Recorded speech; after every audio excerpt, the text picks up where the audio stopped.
Welcome back to the Represent Podcast. We are here every single Tuesday. Y'all know the drill. Oh, we're living it up, man. Um, Dude, I've been looking at, I don't know, I've been looking at emotions.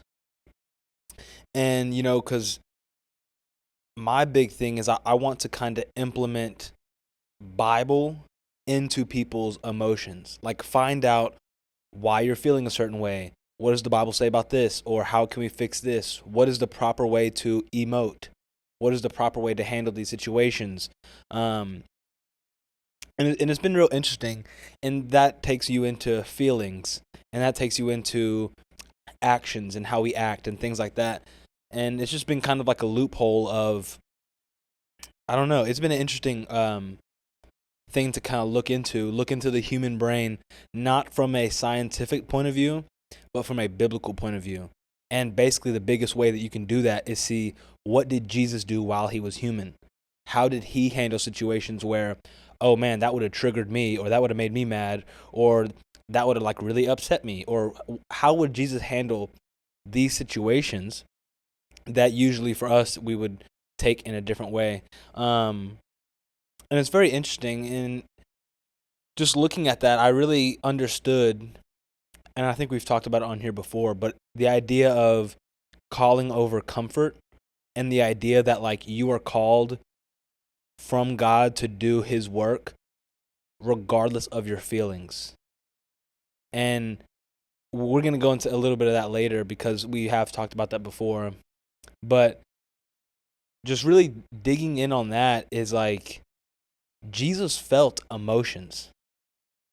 But what Jesus did not do is he did not let emotions take over. He did not let emotions become who he is, or he did not let emotions become him, right? I think so many people,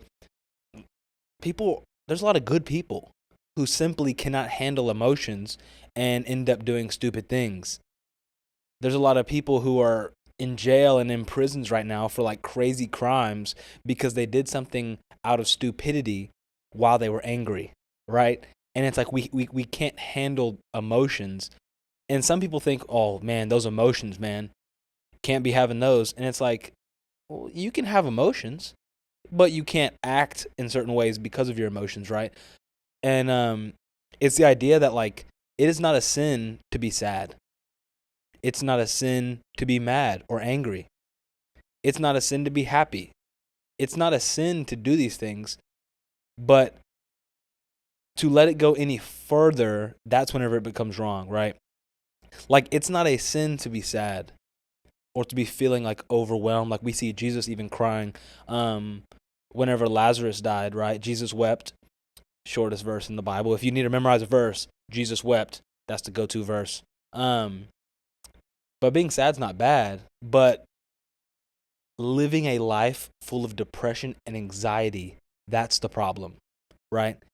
And for me, my battle with, depression and anxiety has just been up and down roller coaster battle in my life of just really having like severe panic attacks, and then going through like great areas and great times, green pastures, and then having just like completely like get away from me, I hate the world, I hate myself type stuff over here, right? So it's, for me personally, it's been crazy. But the idea of being sad is not bad, but the idea of being depressed and anxious and giving into your mind and letting your mind define you, that's whenever it's a problem.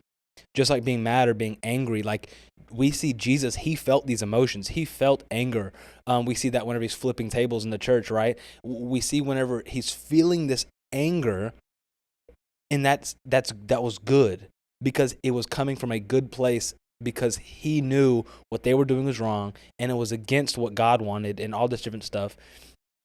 And being angry is not bad. To be mad, whenever I get mad, whenever I see stuff in the world that I'm like, dang, that's not good, right? Like I get mad, and that anger is not a bad thing. But whenever it turns into resentment, or it turns into grudges, or it turns into like pettiness, or whenever it goes into the next stages of what anger brings, that's when it's a problem. Whenever you start treating people differently because you're mad, that's whenever it's a problem. Whenever you start talking about people behind their backs because you're mad, whenever, like, it's not the feeling that's a sin. It's the next thing. And I think that's what I've really been looking at just in Jesus and trying to apply in my life and trying to figure out what it means. I've really been starting to enjoy these episodes, bro. Like, because I feel like I kind of came in trying to, like, give answers and tell people, you know, this is how you gotta go. But now it's like I'm really using this as a spot to, like, also for me to help figure out for myself. And hopefully we could all just figure it out together, right? But yeah, the idea that, like, this first emotion, it's almost like stages. Like, this first stage of emotion, being sad, being mad, that's not bad, right? But whenever you go that next step and you let it affect who you are, that's when it's bad. Jesus was on the cross between two thieves, and he still was saying, Father, forgive them, they know not what they do, right? That's the kind of stuff that Jesus did that separated him from humanity. He could feel angry. He could feel sad.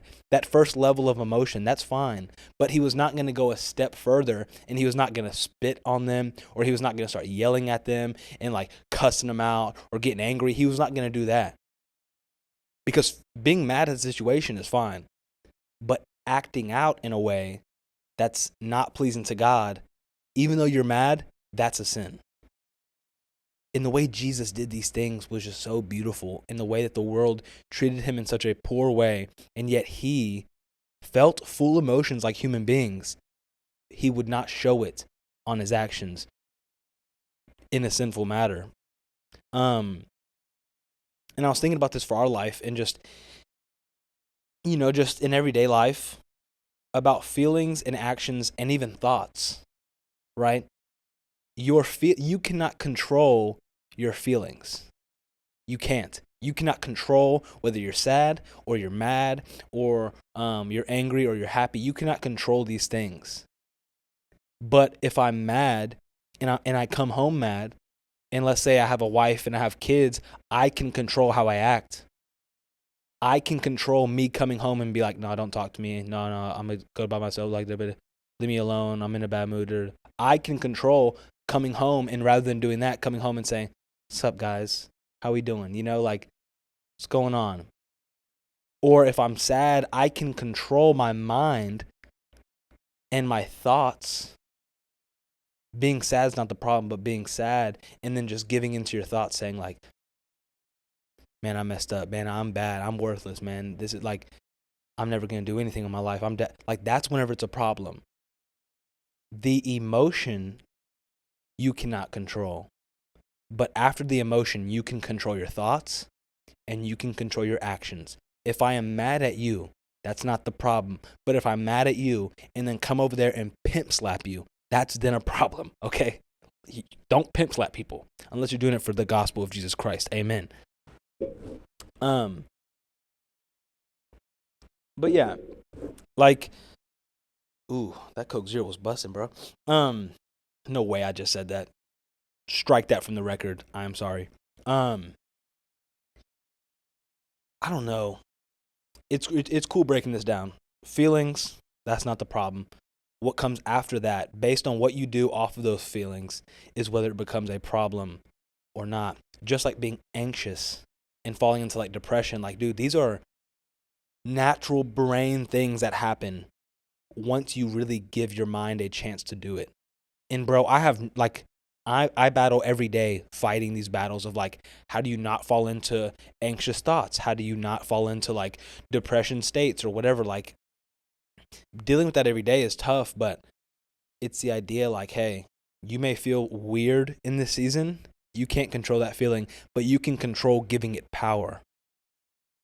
You cannot control whether you're in a bad mood or you're in a sad mood, but you can control your thoughts and whether that is going to take power over your mind or not.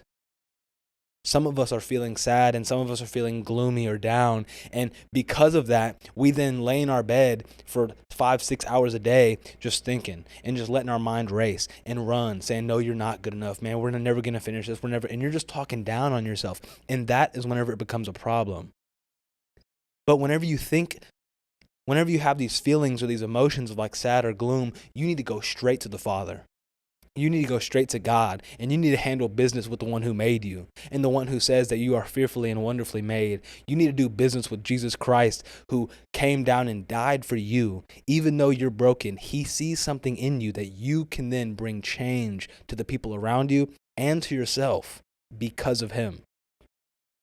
Feeling sad and gloomy is not the problem, but sitting around, giving yourself bad thoughts, thinking deep on darker things, that's whenever it becomes a problem. Stop digging the hole for yourself. But before you get in the hole, look to God. And bro, it's easier said than done. Like I said, bro, I'm traveling up high on the mountain, feeling good sometimes. And then sometimes, bro, I'll be in church and I'll just start sweating. And I'll have like mad panic attacks and I'll have to leave because I let my mind go. Like I just start thinking like, oh, what are they doing? I really don't fit in over here. I'm doing something wrong over here. And I just let my mind race and I start freaking out and I have to dip. Whenever I let those thoughts run through my mind and I continue to give them power over my mind, that is whenever it becomes a sin. And I think I would put this part in here. Maybe not.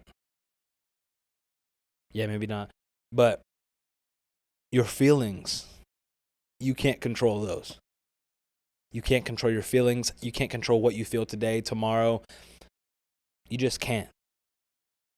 That just comes and goes based off different situations, what's going on in life, maybe the weather. If it's sunny outside, I'm chilling. If it's cloudy outside, I'm sad, right? Like, I don't know. You can't control it. But what you can control is where and what you give power to. And Jesus, man, Jesus was a baller, man. He really was. Like, he was walking around and he felt all the things that we're feeling. But he was perfect. So who else would we look at to see how can we solve this problem of emotions? How can we solve this problem of giving in to our emotions? Look at the one who had full emotions and made no mistakes. We can see where he felt emotions and then what he did afterwards. We can see he was tired and yet he still was respectful. We could see he was tired and still loved. We could see he was mad and still was honoring God with the way he spoke and acted. We can see he was sad and he did not let that go any farther. Jesus not only did things that we want to do, but like just the way he lived. And we talked about this before as well, but don't even look at what he says sometimes. Just look at what he did and how he lived and use that as an example for our life. And then that goes back into calling over comfort. The idea that you may not be feeling up to it.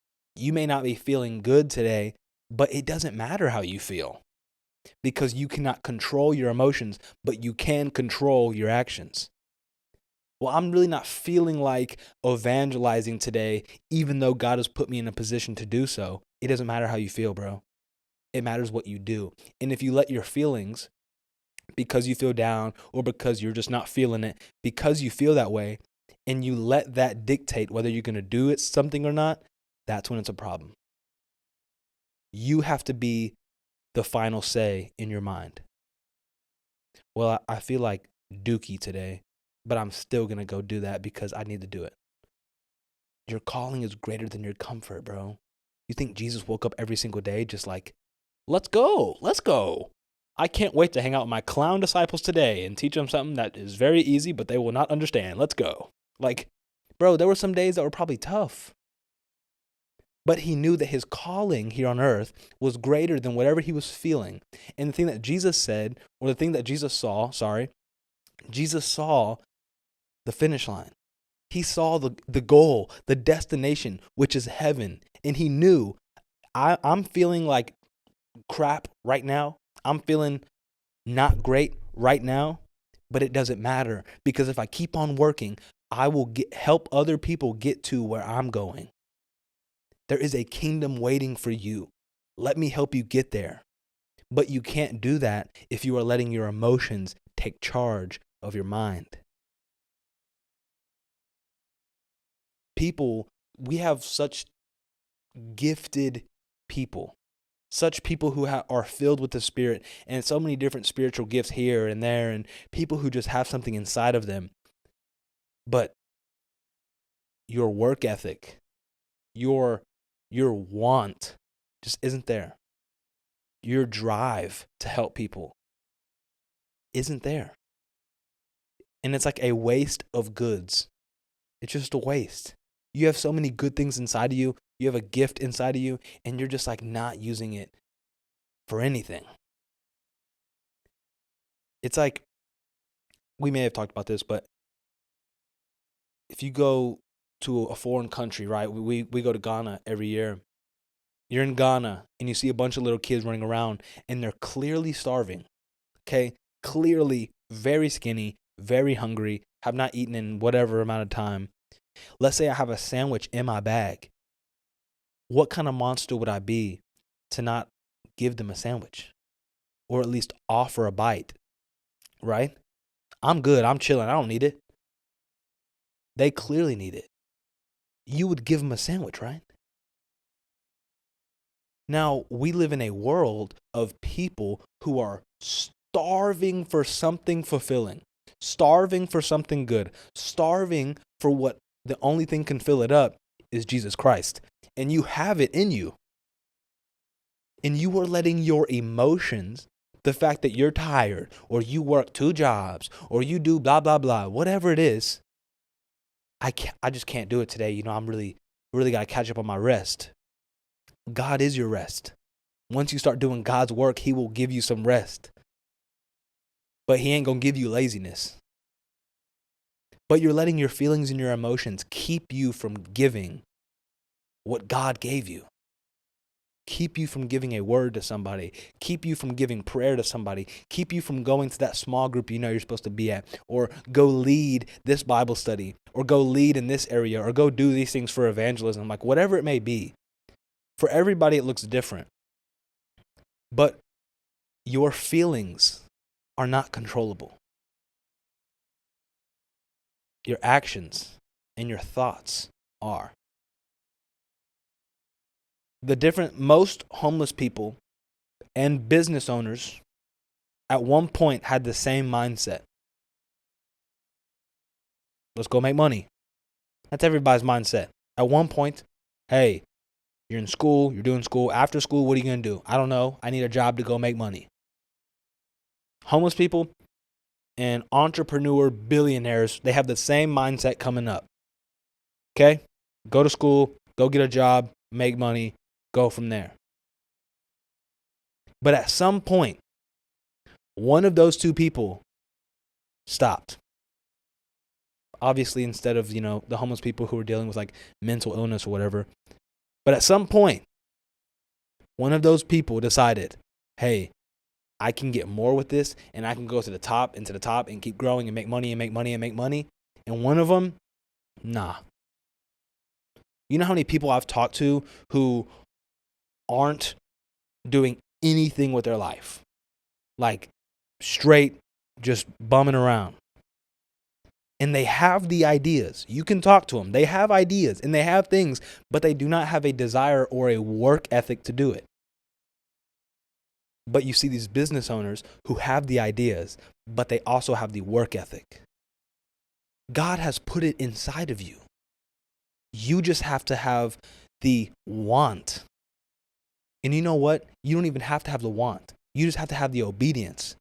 And once you become obedient and act in a way that you're supposed to act, then your wants and your desires begin to focus in there. Some people, we like almost like pray for motivation. We're like, man, I just need some motivation right now. Like, God, just motivate me to get up and read my Bible. Motivate me to get up and talk to those people. Bro, forget your motivation. You need some discipline. And once you find some discipline and you open up that Bible, once you find some discipline and you start praying, then your motivation will start coming. It's like the gym. No one really feels like going in those first 1 or 2 weeks because they're sore, they're tired. Man, I just need some motivation. No. You ain't going to find motivation. You're tired and you're weak. But if you have some discipline, then you'll start going in there, and you're in there for a couple weeks, and then you start feeling good. And then you start seeing some changes, and you're like, oh yeah, I can do this. And then you start seeing your body grow, and then you start seeing yourself develop, and then you're motivated, and your mind is like, let's go. We got to go to the gym every day. We got to eat right. We got to get buff. We got all the stuff. Same thing with your spiritual life. You may start off not having motivation. I don't care about your motivation. I don't care how you feel. Neither does Jesus, okay? He cares about your discipline and your obedience to him. And once you could put those two things together, discipline and obedience, God will then make those things desires. You can feel all you want. I feel. Jesus felt. The difference between are you going to do what God wants or are you not is your actions. Whether you are or not is what are you going to do after the feelings? That's the question. What am I going to do after the feelings?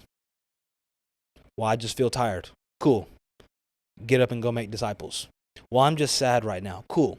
Get up and go make disciples. Well, I don't know, man. I'm really mad. You know, that they really screwed me over there. Cool. Go up and love them. Well, I don't know. I've just been feeling real down and gloomy. Cool. Go evangelize to them. Your feelings you cannot control, but you can control your actions. And you can control what you do, even though you don't feel like it. And that is what it's like to be more like Jesus Christ. Do not let your feelings take over who you are. Do not let your feelings take over your mind. Do not let your feelings, they don't matter because you can't control them. We need some discipline, baby. Let me take another sip. Yeah. I don't know, man. I think a lot of people get caught up in their emotions and they say things they don't want to say, or they live too much off of their emotions and they let their thoughts run after their emotions. And that's the thing. You can control your thoughts, but once you let your thoughts run after your emotions, that's when bad actions start coming. Bad things start happening. That's why being sad turns into feeling anxious and depression. It's because you're letting your thoughts run after that sadness. That's why people act out. It's because whenever they're mad, they then let their thoughts feed into that mad feeling, and then that leads into bad actions. Jesus Christ did not die so that you would feel like going and making disciples, bro. He did not die so that you would feel like doing anything. He died so that you would follow him and do what he says. Period. And some of y'all don't like that, and I don't care. Emotions are natural. It's okay to be mad sometimes. It's okay to be sad. It's okay. It's good to be happy. Okay. It's okay to feel these things, man.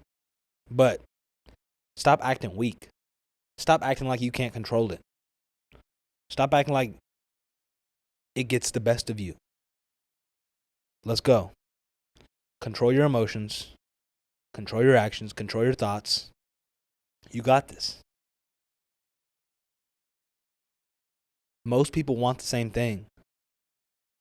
But it's the people who have the discipline and who have the obedience who actually make a difference. Like Jesus. Like Paul. You see Peter. David. There's people in the Bible who they had emotions and they probably weren't feeling like it. But since they had that discipline, they didn't have motivation, but they had discipline. And because of that discipline, and because of that obedience, they followed through with what they were called to do. And here we are reading about them today. Right? Yeah, man. Don't let your emotions take over who you are. Yep. Do the mission from what God calls you to do, no matter how you feel. I like that.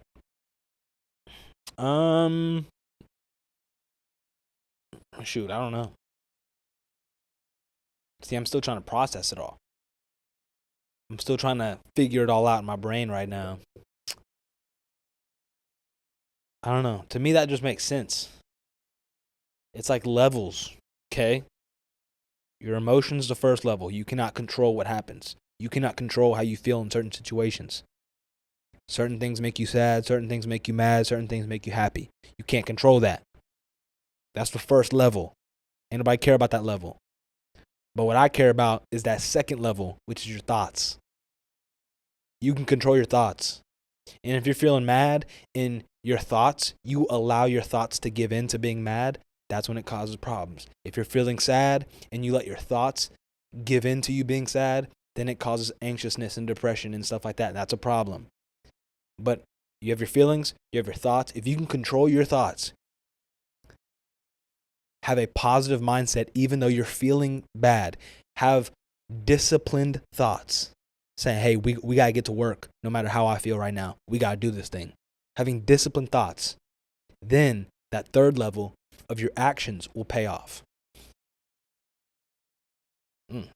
That was bars. I like that. I'm gonna have to write this down, I think, because I like that. The 3 levels of getting things done. I like that. And that's, I don't know. I think that's what Jesus did. I'm gonna read more about it this week and see what I think. And I may come next week and we may talk about this again. Who knows? But I do like that. Someone is like blowing up my phone right now.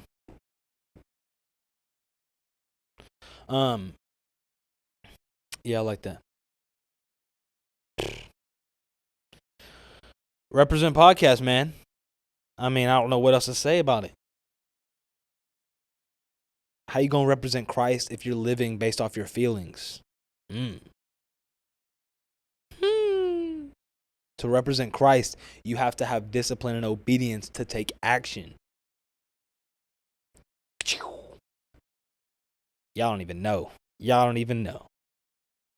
I like that. There's a sermon somewhere in there. There's a couple sermons in this last 20 minutes or so, bro. I promise. Anyways, Represent Podcast. Representing Jesus. You have to represent Jesus even though you don't feel like it sometimes. You have to walk in obedience even though you don't feel like it. You got to love your neighbor even though you don't feel like it. They were yelling at you. They were making you mad. They were talking dirty about you. Cool. You still got to love them. You don't got to talk to them right now. You better cool off. But you got to love them. I don't make the rules. Yep. Represent Podcast every single Tuesday. I just don't know what else to say, really. I like that. I guess we'll just end it right there. Yeah, Represent Podcast. I don't know, man. Follow those 3 levels. Feelings, thoughts, actions. Replace your thoughts with discipline and obedience. I don't know why I'm dragging this conclusion out so long. Represent Podcast here every single Tuesday. Trying to represent Jesus by our actions. Trying to represent him by our minds, by our thoughts, the way we live, the way we take care of ourselves, the way we take care of people around us. Representing him in our daily life, in our modern and always changing world. You cannot give in to your feelings and represent Christ at the same time. We do not care about your feelings. We, like Jesus and I. Jesus does not care about your feelings. Yep. Cool. I'm going to wrap up then. Thanks. Love you guys. Follow us on all socials. Love you guys. Peace.